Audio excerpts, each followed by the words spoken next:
ini ada anak muda ingin bertobat, kejahatannya banyak yang pernah dikerjakan. Beliau melihat yang mampu bimbing engkau, itu majlisnya ada di sana. Maka berangkatlah anak itu. Di tengah perjalanan, di tengah-tengah lebih sedikit sejengkal saja sebelum sampai ke tujuan, tiba-tiba datanglah ajalnya, wafat dia. Ini nanti yang menjadikan salah satu kisah ini turunnya surah keempat, surah An-Nisa di ayat yang ke-100, paling kiri sebelah bawah di mushaf. Wa may yuhajir fi sabilillah yajid fil ardi muraghaman katsiran wa was'a. Wa may yakhruj min baitihi. Ini kalimat pentingnya nih. Catat baik-baik. Wa may yakhruj min baitihi muhajiran ila Allah wa rasuli thumma yudrikul maut faqad waqa ajruhu 'ala Allah. Siapa yang berniat hijrah memperbaiki diri sampai ke tempat dia belajar, masih ada ajal dia berkehidupan, merubah dirinya, maka Allah akan ganti semua yang buruk-buruk rezekinya, keberkahan di rumahnya, perilaku dia yang kurang baik akan dirubah oleh Allah, semuanya berkah dan jadi baik. Karena itu kalau antum datang ke majlis ilmu, cirinya bukan sekedar bertambah ilmu, tapi ilmu yang antum pelajari merubah antum jadi lebih baik. Jadi termasuk ahli Quran. Saya dengar di sini sebulan ada khataman Quran. Ciri berhasilnya bukan berapa banyak yang dibaca. Quran surah ke-35 Fatir di ayat yang ke-32. Thumma awrasnal kitaba alladhina istafayna min ibadina faminhum zalimun li nafsi wa minhum muqtasid wa minhum sabiqun bil khairati biidznillah. Dzalika huwal fadlul kabir. Orang yang berhasil menjadi ahli Quran, kata Al-Quran, adalah orang-orang yang menjadikan Quran yang dia baca, dia hafalkan, mampu merubah dia menjadi lebih baik. Jadi kalau antum belajar, masih ada kehidupan, ilmu yang kita pelajari menambah wawasan, mendekatkan diri kita dengan Allah. Imannya naik, ilmunya bertambah, perilakunya berubah. Itu yang akan diangkat derajatnya oleh Allah Subhanahu wa taala. Quran surah ke-58 di ayat yang ke-11. Yarfa'illahu alladhina amanu minkum walladhina utul ilma darajat. Tapi kalau antum berangkat niat ingin taubat, niat ingin berubah, niat ingin hijrah, bahkan belum sampai ke majlis, belum sampai ke Masjid Fatimah Muhammad, baru di tengah-tengah perjalanan niat ingin berubah, thumma yudrikul maut, seperti pemuda tadi tiba-tiba maut datang di tempat, di keadaan yang bahkan tidak dia duga. Ya, 5 hak prerogatif Allah. Quran surah ke-31 ayat 34. Innallaha 'indahu 'ilmus sa'ah wa yunazzilul ghaits wa ya'lamu ma fil arham wa ma tadri nafsum bi ayyi ardin tamut. Ya, awas tuh. Wa ma tadri nafsum madza taksibu ghada wa ma tadri nafsum bi ayyi ardin tamut. Tentang kiamat terjadinya kapan, detiknya, harinya, menitnya, jamnya. Pengaturan tentang cuaca, tak ada kepastian cuaca, yang ada perakiraan cuaca.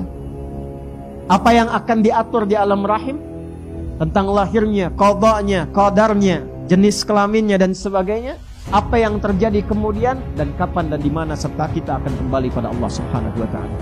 Wafat di pertengahan, kata Allah, saya terima niatnya, diterima niatnya, digugurkan dosanya, diterima taubatnya, dan langsung langkahnya menjadi pahala awal baginya. Kamu kebayang nggak? Dosanya gugur semua tuh dengan niat taubat. Lalu dia melangkah, langkahnya itu dihitung sebagai pahala awal. Jadi dosanya gugur, amalan dia ada, cuma langkah aja. Nah, itu ya yang terjadi pada anak muda tadi. Di pertengahan dia bertobat, dia istighfar tuh. Astagfirullah, astagfirullah, astagfirullah. Itu menggugurkan dosanya. Ya. Jadi yang diperbanyak tuh istighfarnya. Begitu dia istighfar, dosanya gugur, di tengah-tengah lebih selangkah sudah punya amalan.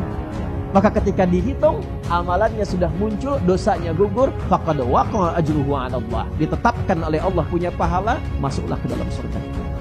Terlepas dari itu semua, kita akan satukan semua pembahasan itu dalam apa yang telah kita dapatkan tadi, sumber utamanya, supaya tak keluar dari Quran dan Sunnah dan antum tidak bisa mendebat. Kita ambil Quran, hadis, Quran, hadis, Quran, hadis. Ya, mendebat Quran berarti mendebat Allah, kufur. Mendebat hadis, mendebat Rasulullah sallallahu alaihi wasallam, bermasalah. Baik, kita kembali dulu pada suasana yang pertama. Hadisnya nomor 163, Kitabul Iman, Sahih Muslim, halaman 77 paling kiri sebelah atas. Bismillahirrahmanirrahim. Hadis yang pertama saya ambil dari sahabat Abu Hurairah radhiyallahu taala anhu, kemudian dikuatkan nanti oleh Imam Malik bin Anas. Ya, maaf, Anas bin Malik. Qala haddatsana qala an Anas bin Malik radhiyallahu taala anhu qala inna Aba Dzar yuhaddithu. Kata Anas bin Malik radhiyallahu taala anhu, sahabat kami Abu Dzar Al-Ghifari. Abu Dzar Al-Ghifari ini nama aslinya Jundub bin Junadah. Jundub bin, bukan Junub, Jundub.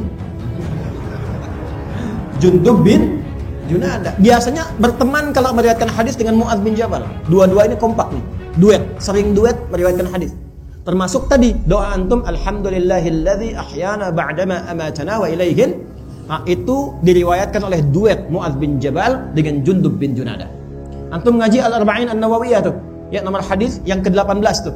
Ittaqillaha haitsu ma kunta wa atbil hasanata sayyi'atal hasanata tamhuha. Itu riwayatnya dari Mu'adz bin Jabal dan Jundub bin Junadah. Kenapa disebut Abu Dzar Al-Ghifari? Ingat rumusnya? Al-Ghifar berarti dari Ghifar. Ghifar itu kampung begal. Ingat. Jadi sekampung begal semua. Nah, di antara pemimpinnya Jundub bin. Singkatnya, ada kilatan yang masuk ke hatinya mengatakan, mau sampai kapan jadi begal? Dan itu pasti selalu ada itu kilatan.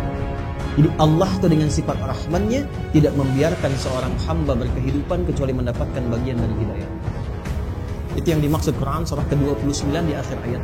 Walladzina jahadu fina lanahdiyannahum. Kenal Fir'aun? Ayo bilang kenal ya. Fir'aun Fir'aun ya. Fir'aun ya. Nanti babnya lain lah ya. Babnya lain lagi. Pokoknya banyak zalimnya tuh. Ngaku Tuhan, ya kan? Genosida, macam-macam sekali. Itu tetap oleh Allah diberikan hak yang sama. Dikirimkan langsung dua nabi, Musa dan Harun. Ini menunjukkan setiap hamba akan mendapatkan kesempatan, peluang untuk kembali mengingat Allah SWT. Jundub ada kilatan. Ini rumusnya. Begitu berpikir kapan akan berakhir, dapat info ada seorang mengaku nabi di Mekah. Nah, ini fikih nih ya, fikih taubat nih. Jadi kalau antum sedang tergerak ingin bertobat, jangan ditunggu, cepat lakukan. Fikihnya Jundub. Ya, maka apa yang beliau kerjakan? Langsung disambut kilatan hidayah itu, berangkatlah ke Mekah. Pandangan pertama berjumpa dengan Rasulullah sallallahu alaihi wasallam. Melihat wajahnya saja, belum bicara, lihat wajahnya, langsung tersentuh hati, kenanya jiwanya. Ini udah rumus. Sentuhlah ia tepat di, maka ia akan jadi milikmu untuk. Gimana caranya lihat orang langsung kesentuh jiwanya? Baru lihat, maka nggak tunggu lama beliau bersyahadat. Kata beliau, ya Rasulullah, berikan saya tips pesan singkat. Kata Nabi, pulang dulu, belajar yang betul, baru ingatkan kau. Kama qala Rasulullah SAW. Kata beliau, saya nggak akan pulang sebelum saya mendeklarasikan keislaman saya di sini, depan Ka'bah. Kata Nabi, jangan kau lakukan. Orang-orang belum paham, kau bisa disakiti. Ya, apa jawabnya Jundub bin Junadah? Ya Rasulullah, saya ini membegal terang-terangan. Masa masuk Islam sembunyi-sembunyi? Saya ini membegal terang-terangan, gak enak lah syahadat sembunyi-sembunyi. Maka beliau keluar depan Ka'bah mengatakan, ya ma'syara Quraisyin, ushhidu an la ilaha illallah wa anna Muhammad Rasulullah. Hei semua orang Quraisy, lihat nih, saya bersaksi gak ada Tuhan selain Allah dan Muhammad SAW Rasulullah. Kalian mau apa katanya? Pukulin. Jatuh pingsan, begitu akan dihabisi. Ada riwayat menyebutkan ditemukan oleh sahabat Ali bin Abi Thalib radhiyallahu ta'ala anhu. Ada riwayat mengatakan ditemukan oleh paman Nabi Hamzah bin Abdul Muttalib radhiyallahu ta'ala anhu. Begitu kelihatan, oh jangan kalian sakiti lagi, karena ini adalah orang Ghifar. Kalau kemudian dia tewas di sini dan ketahuan suku Ghifar, nggak ada kafilah dagang kita akan lolos lewat situ. Maka sepakat mereka, biarkan dia pergi. Pergilah kemudian beliau ini taubatan nasuha, dan jadilah ini fikih preman taubat. Jadi sinetron preman pensiun, dan jadi bab kurikulum preman jadi ustad.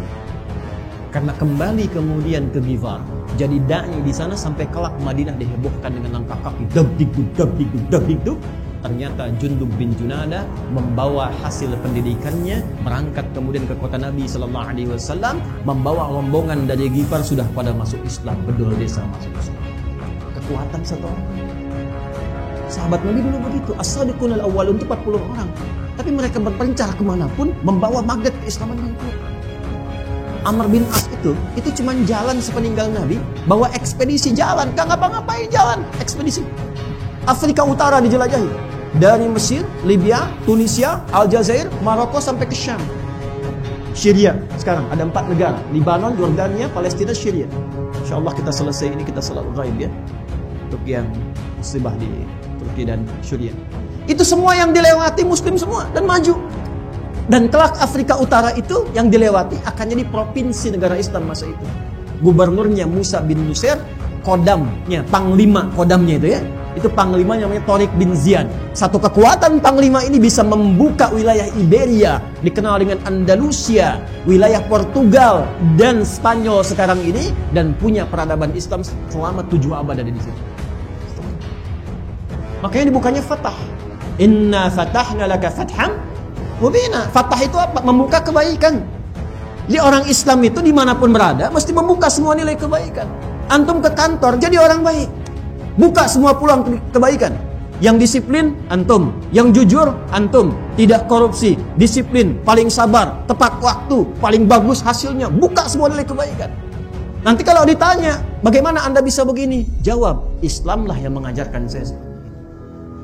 Itulah hidayah. Itulah hidayah. Nah, ketika masuk Islam diviralkanlah tempatnya dari Ghifar, maka dikenal dengan Abu Dzar al-Ghifari. Kenapa yang disebutkan Abu Dzar al-Ghifari-nya bukan nama orangnya, untuk memberikan kesan kepada orang setelahnya. Nih saya nih, dulu saya mantan begal, sekampung begal semua, tapi Islam berubah saya menjadi orang baik dan dekat dengan Nabi, meneruskan risalah dakwah. Itulah kalau antum ngaji tahu sanadnya, jadi kita bisa berubah. Dulu pembegal jadi ahli hadis, jadi ustadz. Kenapa saya nggak pernah begal orang, nggak bisa mendapatkan hadis Nabi SAW? Jelas?